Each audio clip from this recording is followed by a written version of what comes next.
People who know me will know this. It feels so good to be on the mic again. I have just gotten back from retreat. The audacity of going on retreat is a pretty powerful tool for me. And so I'm coming back feeling very aware of like what is a yes and what is a no.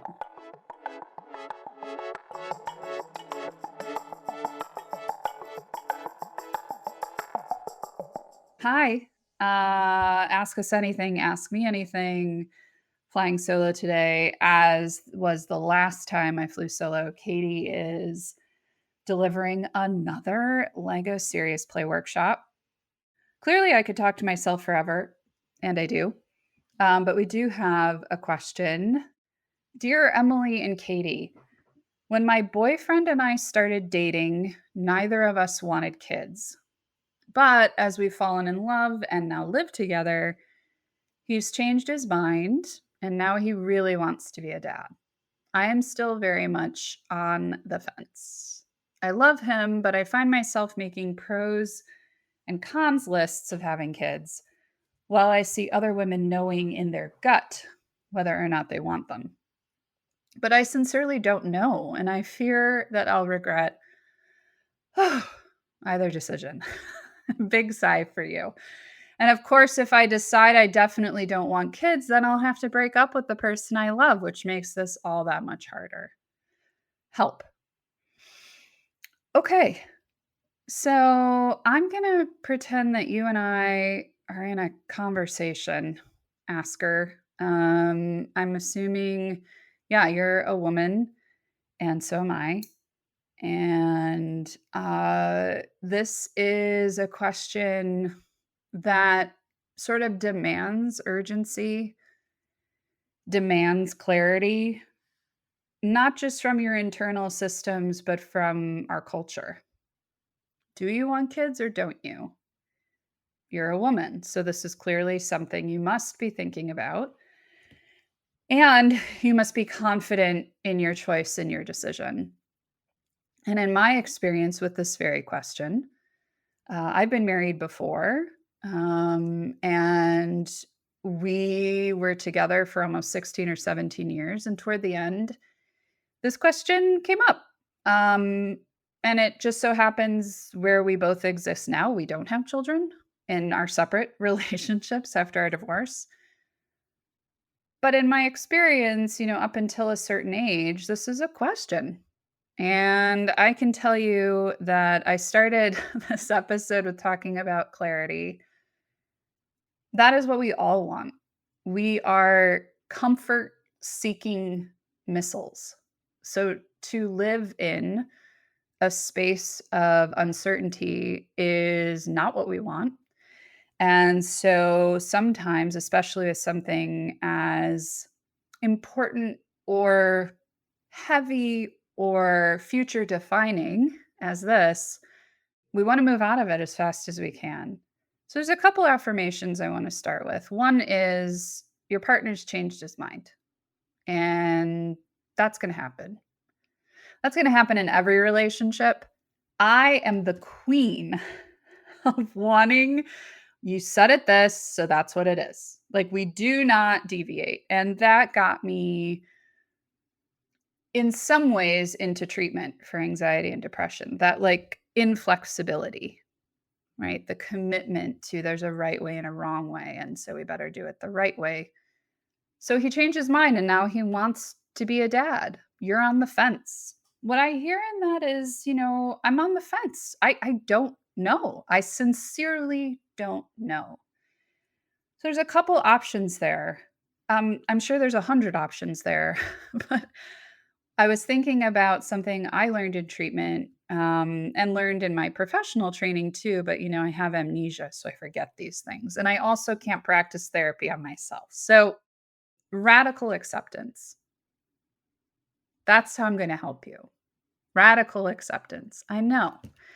I'm not going to tell you what to do, but I am going to encourage you to practice radical acceptance. What is that? I have a worksheet in front of me, so I'm going to reference it from time to time just to make sure I don't miss that juicy bullet point because I always get 2 bullet points out of 5 in my head, but I can't remember the, the other 3. But what is really important is facing reality. So facing the facts. The facts are you don't know and your boyfriend does. And you're not running from it. You are being with it. You are exploring it. And you're still in a place for today where you don't know. So that's one thing, right? Accepting that that is where you're at. And the next thing is that you have ability to change parts of your reality. Not all of it. You and your boyfriend getting to this place is an amalgam of many things leading up to this moment, some of which you affected and some of which can't have any effect over. So here you are. Are there parts that you can change? So, can you be in conversation with yourself about it? Do you need a retreat? Do you need to be in community with other people who have gone through the discernment? Do you have moms in your life that didn't know that if they wanted kids and they had them and they don't regret it? Do you have moms in your life that had kids and they do regret it? You're going to hear a lot less of that, but they exist.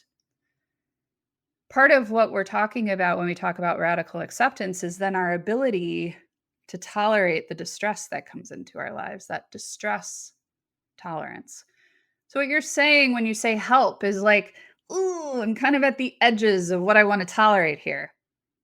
So, can you expand the edges a little bit by asking some of those questions and exercising that ability to change parts of your reality? I don't know. That's one thing you might try. Working within your situation to create positive change. It is potentially an impasse that if you decide you don't want children, and that is something you can survive and something that you can go through, that hardship, that pain. The hardest thing to accept is pain, that you have it, that it exists. Other people's actions can cause us pain. The Chicago weather can cause me pain. There's so many things. And we have to accept that, right? So, what I don't hear you doing, listener, is saying to your boyfriend, like, well, you're going to have to, this isn't going to work for me. If you want to stay with me, right? Ultimatums, this isn't going to be something we're going to do. So, you know, I'm going to run away from this or I'm going to blame you for this. I very much hear you like, yeah, you're making a list of pros and cons. You're being intentional. Mm, you're being thoughtful, right? And that to me indicates a lot about you. And I will say it indicates a lot about him that he would be willing to be honest with you and not keep that to himself, knowing that you're not sure, taking that great risk to tell you the truth of his reality. And then you grapple with it together. I also hear timing here, right? You don't know. I need to know. How do I know?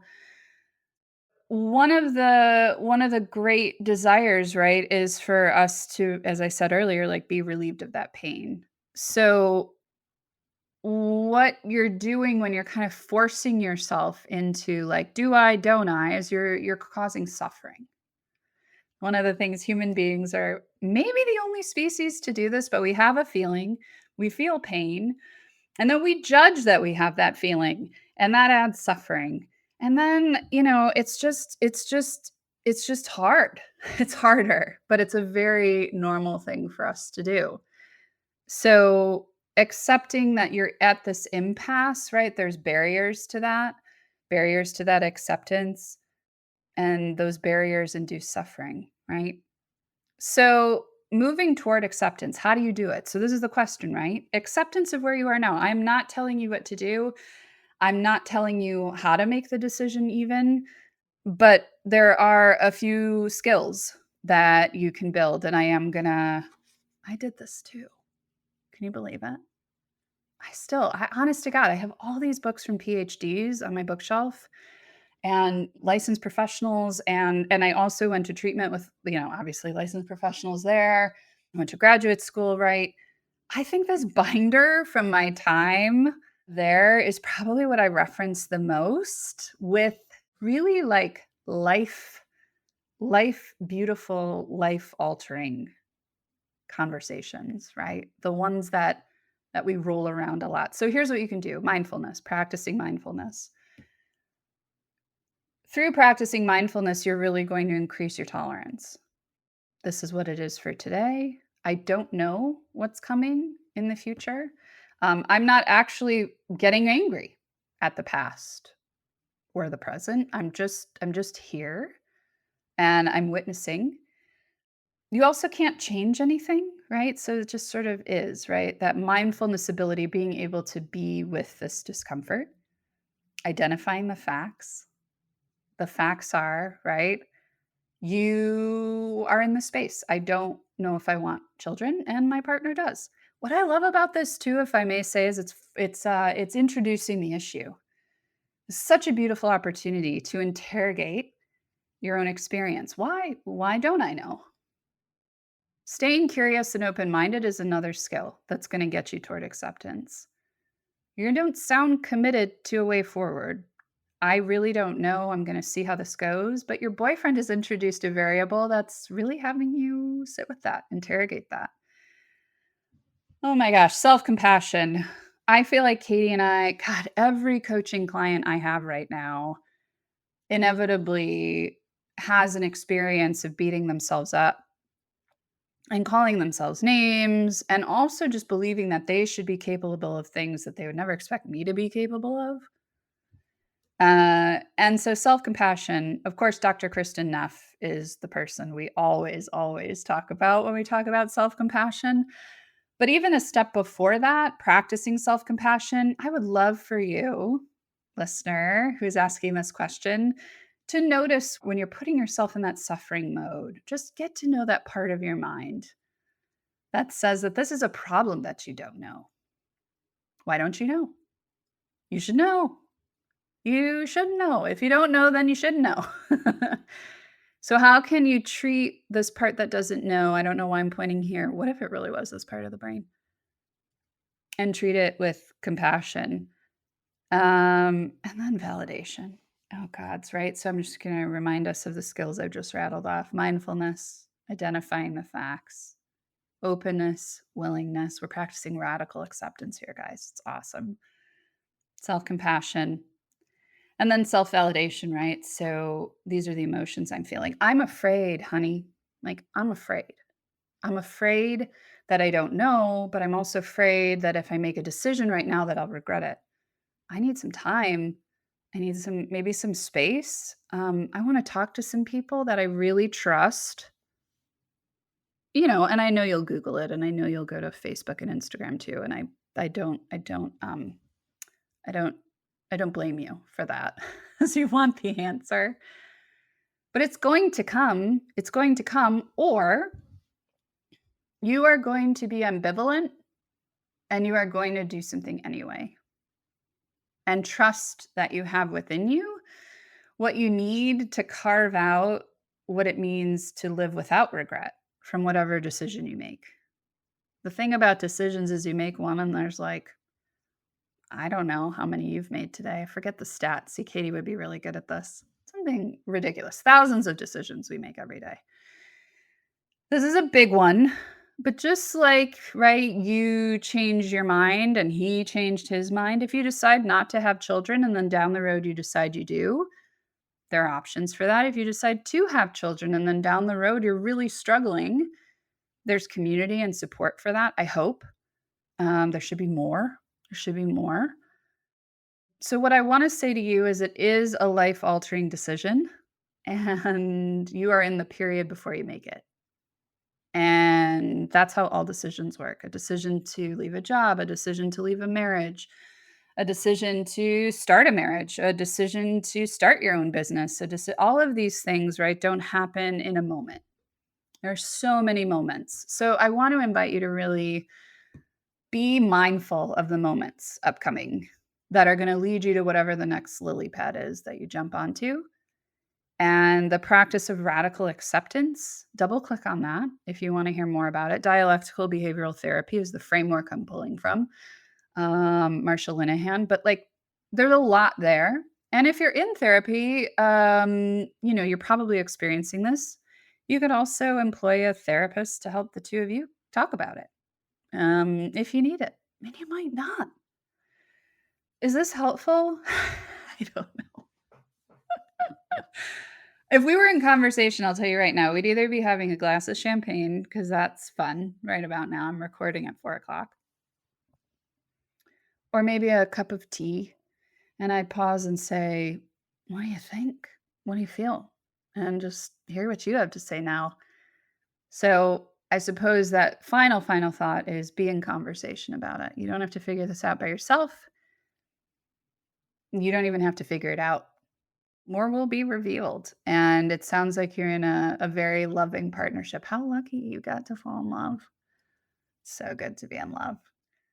And it's hard. Life is hard, right? All right. If you have a question, I would love to hear it.